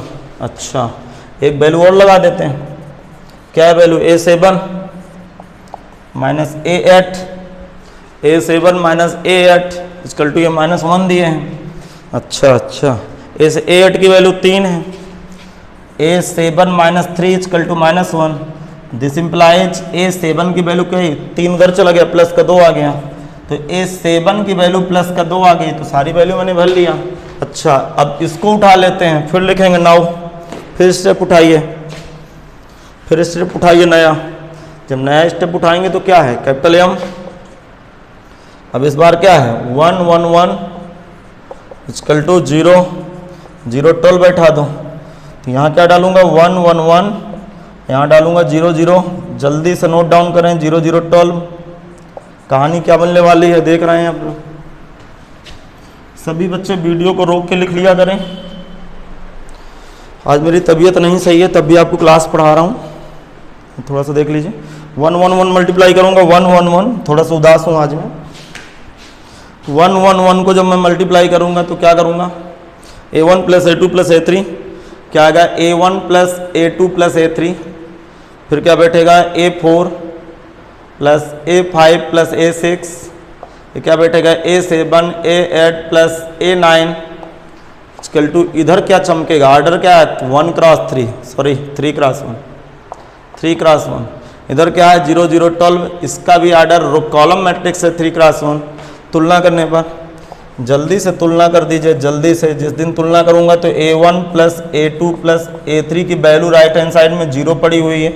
उधर देखो A1 की वैल्यू मुझे 0 पता है, A2 की वैल्यू -1 पता है, तो A3 तो झक मार के आएगा, तो A3 की वैल्यू +1 आ गई। तो A3 को भी मैं चिपका लेता हूँ इधर साइड में, A3 की वैल्यू +1 है।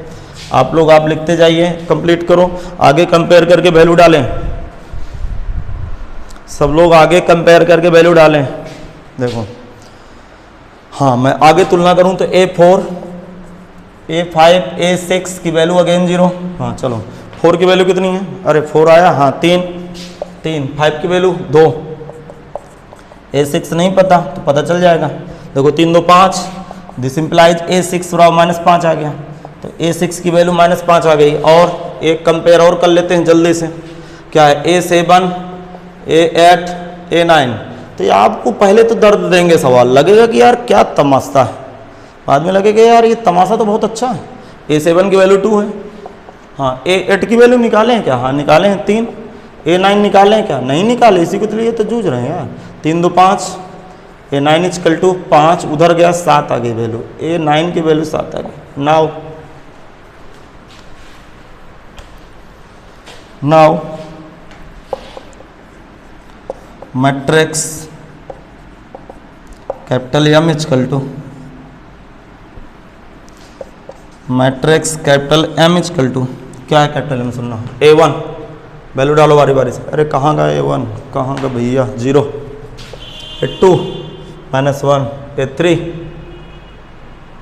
+1, ये देख लीजिएगा कायदे से, ये A3 +1, हाँ। A4 3, A5 2, A6 -5, A7 किधर पड़ा है? 7 2, A8 3, A9 7। आंसर क्वेश्चन देखिए, कुछ नहीं है, कुछ लॉजिक नहीं है। जितनी भी मैंने सीटें दी हैं टेलीग्राम में, बहुत सारे ऐसे सिमिलर क्वेश्चन पड़े हुए हैं यार। सारे सिमिलर क्वेश्चनों को आप एक साथ मार रगड़ डालो तो सवाल तो बिल्कुल बन जाएगा। चलिए काम की बात शुरू। क्या है काम की बात?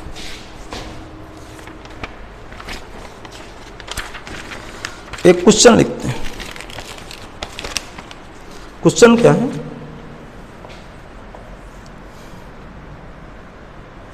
यदि capital A = 2411, comma B = 3243, comma C = 3 - 2 - 43, ठीक। तो ट्रेस A, ट्रेस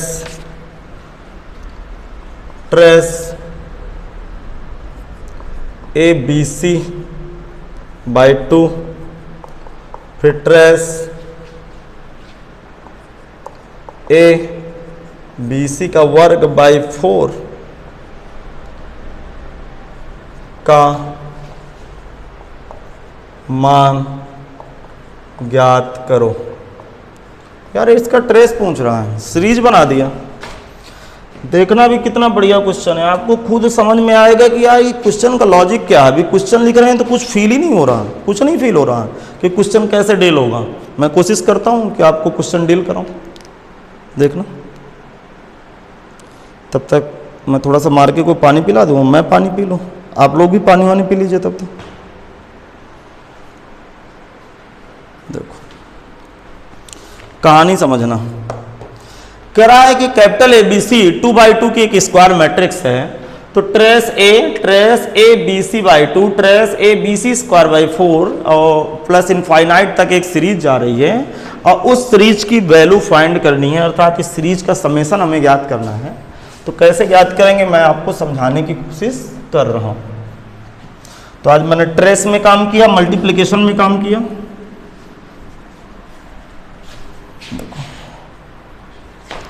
ध्यान से सुनना, ध्यान से। सबसे पहले आप BC ज्ञात कर लीजिए, BC, ठीक। BC ज्ञात कर लें। जिस दिन मैं बी सी याद करूंगा, अर्थात मैं बी में सी को मल्टीप्लाई करना चाहता हूं, मैं क्या करना चाहता हूं, बी में सी को मल्टीप्लाई करना चाहता हूं, दिमाग लगाइएगा। जिस दिन मैं बी में सी को मल्टीप्लाई करूंगा तो मैट्रिक्स में बी दूंगा तो 3 2 4 3 और सी लिखूंगा क्या 3 - 2 -4 + 3। जरा इसका मल्टीप्लाई लगाइए, लगाइए मल्टीप्लाई, मैं तब तक पानी पी लूँ। लगाइए सब लोग मल्टीप्लाई लगाइए इसका। 2/2 की एक मैट्रिक्स खुलेगी, देख लीजिए।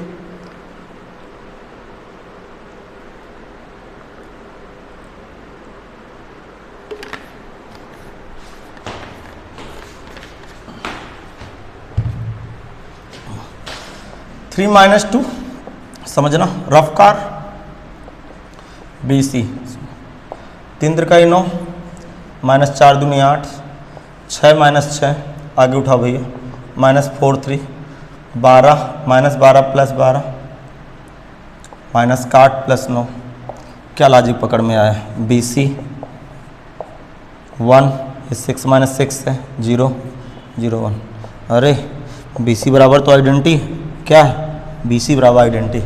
अब जरा दिमाग लगाइए, जिस दिन बी सी बराबर आइडेंटिटी है तो नाउ ध्यान सुनना, ध्यान सुनना, ए बी सी कितना होगा? ए बी सी क्या होगा? बी सी की वैल्यू तो आई है, भेजा लगाइएगा, फर्जी परेशान ना करिएगा। बी सी की वैल्यू तो आई है। अब जरा दिमाग लगाइए, इसका मतलब कि बी सी की वैल्यू आई है तो ए आई हो गया, और ए आई का मतलब ए हो गया। अरे मतलब ए बी सी का मतलब ए आई हो गया, ए और इसकी वैल्यू आई है तो ए आ गया। फिर इसी प्रकार मैं ए बी सी का वर्ग चलूं, बी सी का वर्ग चलूं, जरा दिमाग लगाना, ये ए बी सी का वर्ग चलूंगा तो ए, और बी सी की वैल्यू आई है तो आई स्क्वायर, और आइडेंटिटी को जितनी बार गुणा करें आई के बराबर आएगा, और ए आई की वैल्यू अगेन ए आ गई। इसका मतलब यार लॉजिक क्या है? लॉजिक क्या है? इसका मतलब ये बकवास ए लिखा हुआ है, भाई तुम भी ए लिखे हुए हो। इसका मतलब नाउ दिमाग लगाना, इसकी वैल्यू चाहिए ट्रेस ए, ये ट्रेस ए है, समझ गए होंगे, ट्रेस ए। और ए बी सी की वैल्यू क्या है? देखना, ए बी सी की वैल्यू क्या है? ए। इसका मतलब फिर ट्रेस a/2 है। क्या समझ में आ गया? Trace a/2।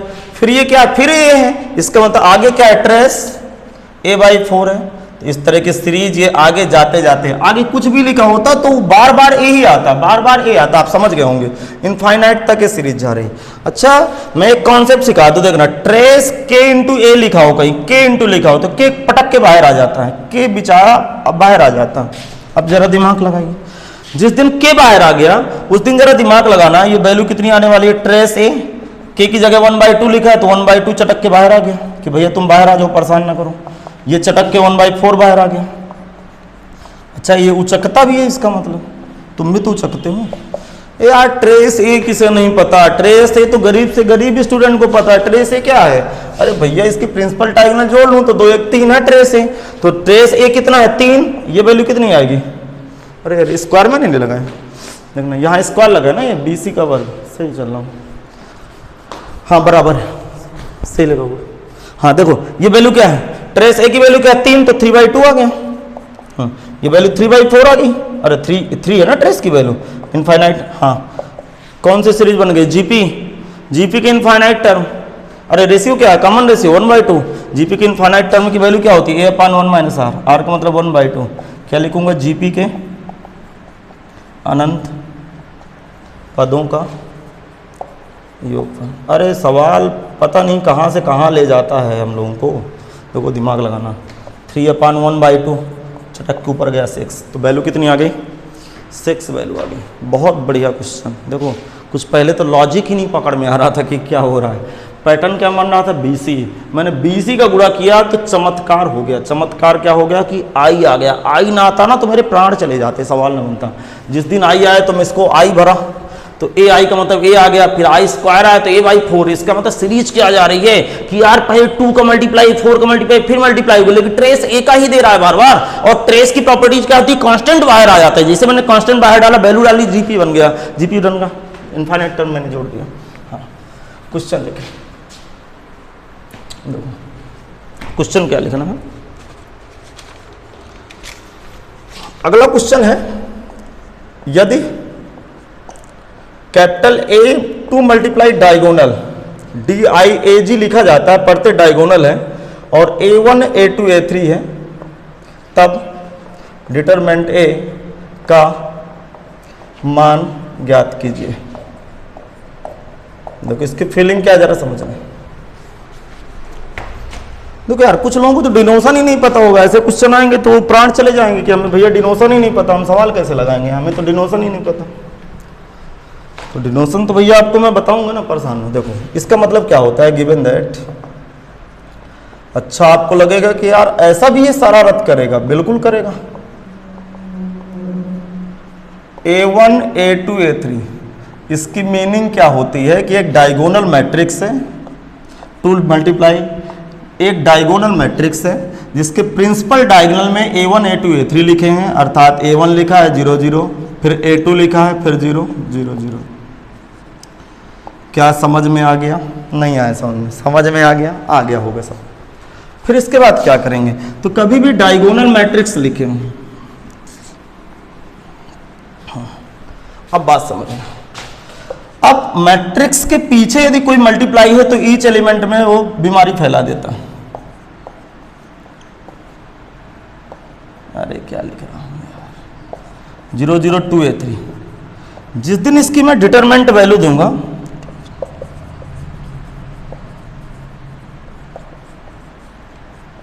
Determinant value of matrix से, तो डिटरमिनेंट वैल्यू जिस दिन दूंगा तो डिटरमिनेंट ए पढ़ा जाएगा। ध्यान से सुनना, ध्यान से पढ़ना। 2A1 0 0 0 2 A2 0 0 0 2 A3। यार दिमाग लगाना, दिमाग लगाना। मैं R1 के रिस्पेक्ट इसको एक्सपेंड कर दूं, जब R1 के रिस्पेक्ट इसको एक्सपेंड करूंगा तो 2A1 कॉमन होगा, और ये कॉलम, ये स्तंभ उड़ गया, ये रो चली गई, ये कॉलम चला गया। 2A2 0 0 2 A3। दिमाग लगाना। तो डिटरमिनेंट ए की वैल्यू कितनी हुई, 2A1, और ये प्रिंसिपल डायगोनल मल्टीप्लाई होंगे तो 4 4 A2 A3 माइनस 0। इसका मतलब डिटरमिनेंट ए की वैल्यू कितनी आ गई, 4 2 × 8 A1 A2 A3। तो लॉजिक क्या पकड़ में आया? एनसीईआरटी में भी यही कॉन्सेप्ट का एक क्वेश्चन था, इतना लिखे भी मैं लॉजिक पकड़ा रहा हूँ। हाँ, ये इसका क्वेश्चन आया। अब इसका लॉजिक क्या है मैं आपको समझाने की कोशिश करता हूं। इसका लॉजिक क्या जरा समझें। देखो नोट करके आप ये बातें लिख लीजिए, ध्यान से सुनना, ध्यान से। कहीं डिटरमिनेंट ए की वैल्यू इस तरह बकवास लिखा हुआ है 1 0 0 0 5 0 और 0 0 3 लिखा हुआ है, तो कभी भी इसकी वैल्यू चाहिए ना, तो आप तुरंत क्या करोगे, प्रिंसिपल डायगोनल को मल्टीप्लाई कर दोगे। देखना प्रिंसिपल डायगोनल मल्टीप्लाई हुए थे, ये तीनों मल्टीप्लाई हो गए थे, रिजल्ट क्या आया था, तीनों मल्टीप्लाई हुए। एक्सप्रेशन भी करेंगे तो वही आएगा, तो वैल्यू क्या आएगी, 1 × 5 × 3 अर्थात 15 आ गई वैल्यू। क्या समझ में आ गया? ये नोट करके आप लिख सकते हैं, बशर्ते डायगोनल मैट्रिक्स होना चाहिए, दिमाग ना बिगड़े। देखो जैसे एक वैल्यू मैं और डाल देता हूँ, ठीक ठीक, मैं ये 2 0 0 0 2 0 और 0 0 2 डाल देता हूँ। इसकी भी डिटरमिनेंट वैल्यू कहीं भी ज्ञात करना हो तो आप तड़पेंगे नहीं, 2 × 2 × 2 भर देंगे, वैल्यू 8 आ जाएगी। तो कुछ सम स्पेशल मल्टीप्लिकेशन होते हैं, कुछ महत्वपूर्ण मल्टीप्लिकेशन है जिसकी मैं क्लास शायद कल क्लास लूँ, आप तब तक इसको नोट कर लीजिए, ठीक। अच्छा देखते हैं, लिख गया? इतनी बात तो शायद है कि आप कंप्लीट कर लिए, इतनी बात तो आप कंप्लीट कर लिए, और ये आपको लॉजिक भी पकड़ में आ गया, लॉजिक भी आपको यहां तक पकड़ में आ गया, कोई प्रॉब्लम नहीं। देखो अब हेडिंग आपको क्या लिखना है, सम स्पेशल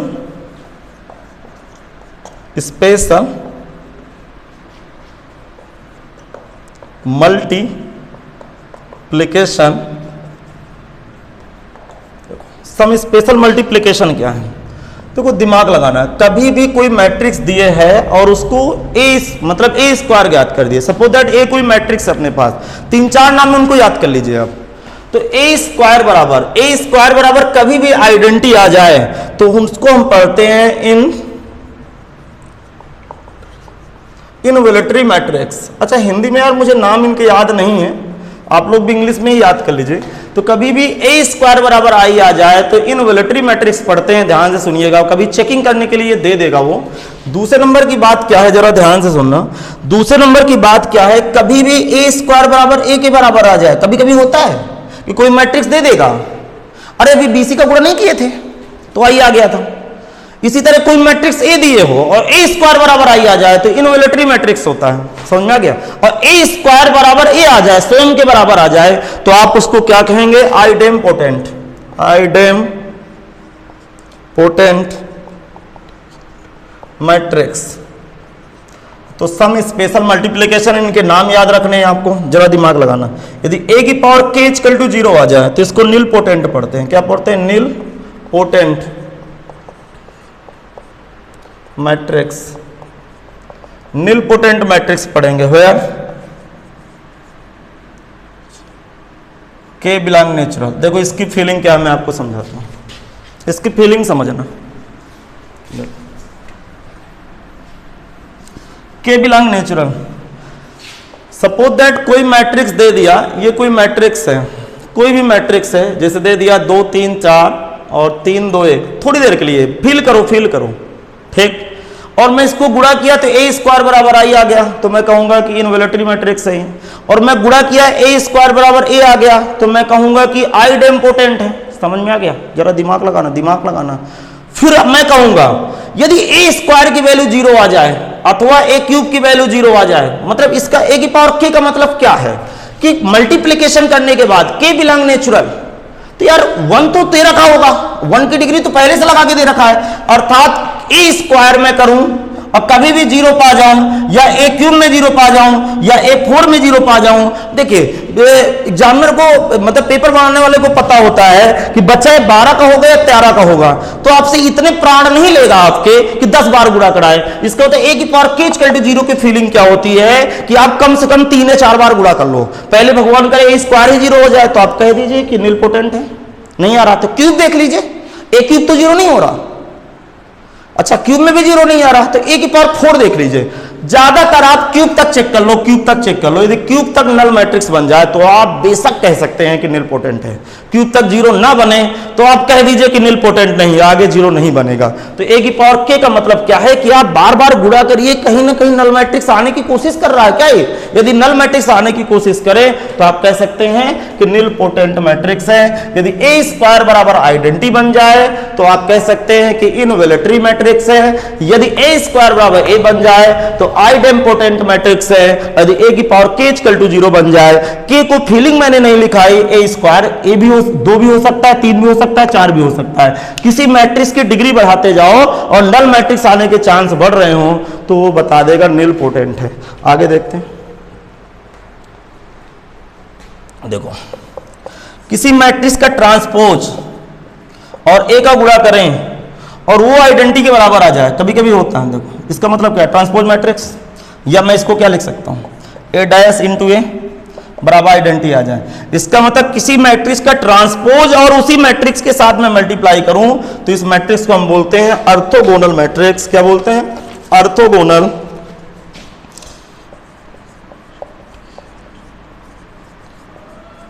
ऑर्थोगोनल मैट्रिक्स। तो ये आप 3-4 शब्द याद रखिएगा। तो मैं क्वेश्चन लिख रहा हूं, ये सब बातें आप याद कर लीजिएगा। यदि ए स्क्वायर बराबर आई है तो इनवॉल्यूटरी मैट्रिक्स होता है। यदि ए स्क्वायर बराबर ए है तो आइडेम्पोटेंट, ए की पावर के है तो नील पोटेंट मैट्रिक्स, के बिलोंग नेचुरल। अर्थात नील पोटेंट के लिए कम से कम आप भगवान करे कि ए स्क्वायर की वैल्यू 0 आ जाए या ए क्यूब की वैल्यू 0 आ जाए तो नील पोटेंट कहीं ना कहीं आपको 2-3 डिग्री तक ले जाइए। और यदि नल मैट्रिक्स बनना होगा तो बन जाएगा, यदि 3 डिग्री तक नहीं बन रहा है तो शायद ना बने आगे, शायद ना बने आगे। तो मैं एक क्वेश्चन लिखता हूं, एक क्वेश्चन क्या लिखता हूं, क्वेश्चन क्या है, यदि कैपिटल ए बराबर -531, अच्छा जो मैं सीट लिया हूं ना वो टेलीग्राम में सीट पड़ी हुई मेरे चैनल पे जाइएगा, ठीक। -8 मेरे हाथ से लिखी नोट से सीट है ये, तो दिखाइए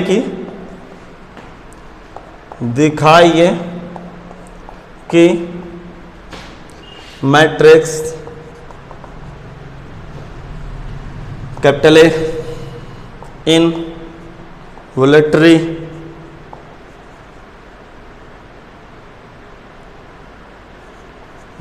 मैट्रिक्स है। हाँ, क्वेश्चन लिख लीजिए। हमें प्रूफ करना है कि जो गिवन मैट्रिक्स है इनवोलेटरी मैट्रिक्स है। तो इनवोलेटरी मैट्रिक्स की मीनिंग क्या होती है? ए स्क्वायर बराबर आई आना चाहिए। तो मैं इसको लगाने की कोशिश कर रहा हूं। तो ये सम स्पेशल मल्टीप्लिकेशन है जो कि मेंस लेवल में पूछे जाते हैं, इनके नाम आपको पता होना चाहिए। नाउ ए स्क्वायर बराबर ए इंटू ए मैं चेक करूंगा। ए स्क्वायर बराबर जैसे मैं ए चेक करूंगा तो ए की वैल्यू डालूंगा माइनस का 531 माइनस का 852001। अगेन उसी मैट्रिक्स को मुझे टीप लेना है, आप लोग भी टीप लीजिए। तो जिस दिन मैं इसको टीपूंगा उस दिन माइनस का 531 माइनस का 852001 आ जाएगा। चलो इसको मल्टीप्लाई कराइए यार। माइनस का 531, ध्यान से सुनना, ए स्क्वायर की वैल्यू मैं इधर लगा रहा हूँ, ध्यान से सुनना ध्यान से। 5 × 25 प्लस का 25, 8 × 24 माइनस का 24, 25 माइनस का 24 1 0 1 चिपक रहा है 1। फिर माइनस का 15 प्लस का 15 0, यहाँ 0 यहाँ नीचे 0 चिपक रहा है, यहाँ पे 0 चिपक रहा है। माइनस का 5, अरे माइनस का 5 3 दूना 6 प्लस 1 6 माइनस 6, यहाँ 0 चिपक रहा है। आप गुणा कर लीजिएगा। अरे पैटर्न बनने लगा ये तो।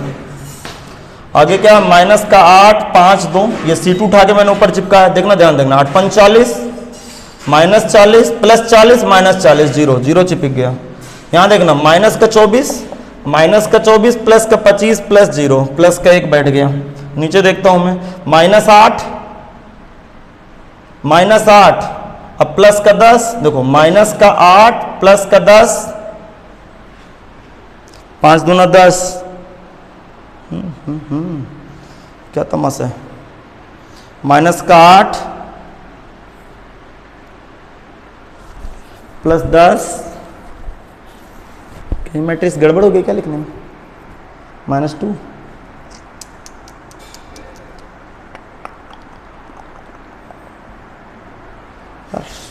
क्वेश्चन सुधारना पड़ेगा, कहीं क्वेश्चन में गड़बड़ी हुई। -5 3 1 -5 3 1 -8 5 2 2 ही लिखा यार। ओ सॉरी, -1 है यहाँ पे। देखिए आप सीट देखेंगे यहाँ पे -1 था, यहाँ पे -1 है, यहाँ पे -1 है, ठीक, इसीलिए नहीं आ रहा था। अच्छा तो आगे कोई फर्क तो नहीं पड़ रहा? माइनस का 8, आगे देख लूँ क्या मैं? फिर से गुणा देखता हूँ, माइनस का 1 था ना यार, फिर से गुणा देख लेते हैं। माइनस का 5 3, हाँ प्लस 1 था, बराबर है यार ये। हाँ माइनस का प्लस का 25 8 3 24 प्लस 1 सही, 5 0 0 बराबर है भैया, सही 0। एक गुणा कहाँ चल रहा था? C2 को गुणा चल रहा था, C2 को गुणा चल रहा था। तो माइनस का 8 मैंने यहाँ मिस प्रिंट किया था, आप लोग सुधार लीजिए। माइनस का 8 5 2 8 45 माइनस 40 0 बराबर 8 3 24 5 5 25 0। देखो माइनस का 8 प्लस 5 2 10 माइनस का 2 फिर अगेन 0। देखो देखो देखो C3 उठाओ, C3 0 0 माइनस 1, देखना 0 0 0 0 0 0 वैल्यू देखना 0 0 माइनस 1 प्लस 1। इसका मतलब क्या आया? ए स्क्वायर बराबर आई। तो क्या लिख सकते हैं? अतः दिया गया आव्यूह कैपिटल ए इनवोल्यूटरी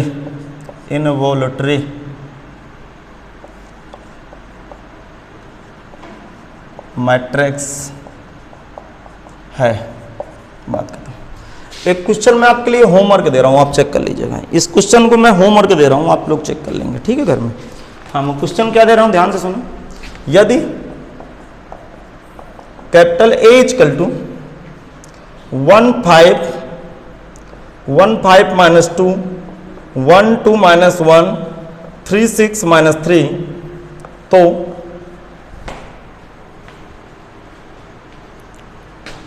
तो ज्ञात कीजिए